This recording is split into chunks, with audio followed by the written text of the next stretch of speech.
So my name is Mohammed Amin Abdishukri.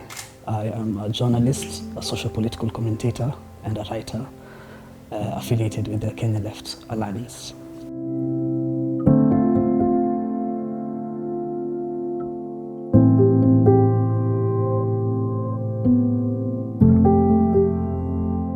We have to understand struggle or resistance or liberation work as a continuum, right? The work that is happening, or whatever is happening right now in the country, the so-called Gen Z movement, Gen Zote movement, it's not just a particular generation, it's all Kenyans, it's a Kenyan people's movement, is an inheritance of what Ngũgĩ did, but also Ngũgĩ inherited that spirit from people from before him, right? The Kenyan Land Freedom Army, the Mau Mau, and even they inherited it from the anti-colonial struggle. So it's the history of resistance, of radical resistance, is always a continuum. So what's happening right now in the country is nothing new. It's just a continuation of that legacy.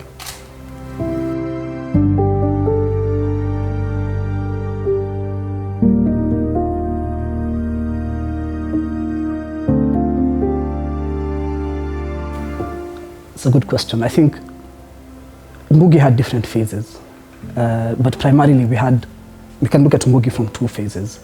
There's James Ngũgĩ wa Thiong'o, who was the alliance-educated, Makerere educated Ngũgĩ, who even though he had political consciousness and he was still developing it, he was aspiring to English liberalism as an ideal, right? So there's that Ngũgĩ.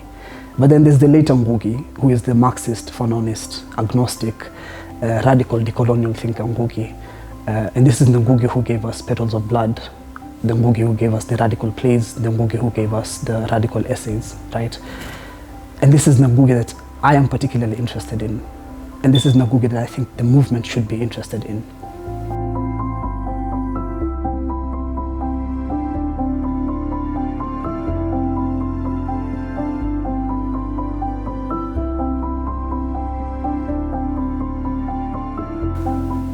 I think there's room for improvement.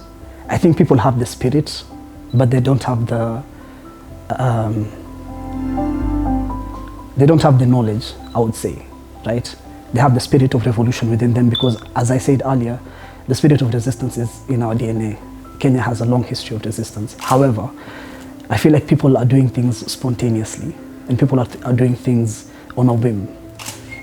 If we studied history, for example, and we read the pamphlets that organizations like the December 12th movement or MwaKenya or RPP gave us, I think personally we would be at a better place because we would adopt what worked for them and we would see what didn't work for them and change that to succeed where they failed.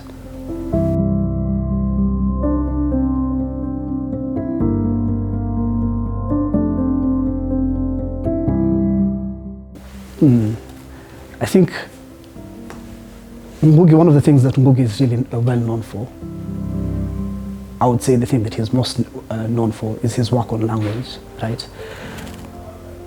In the digital age, I'll give an example of something that happened last year, and this is something that can be recreated even more.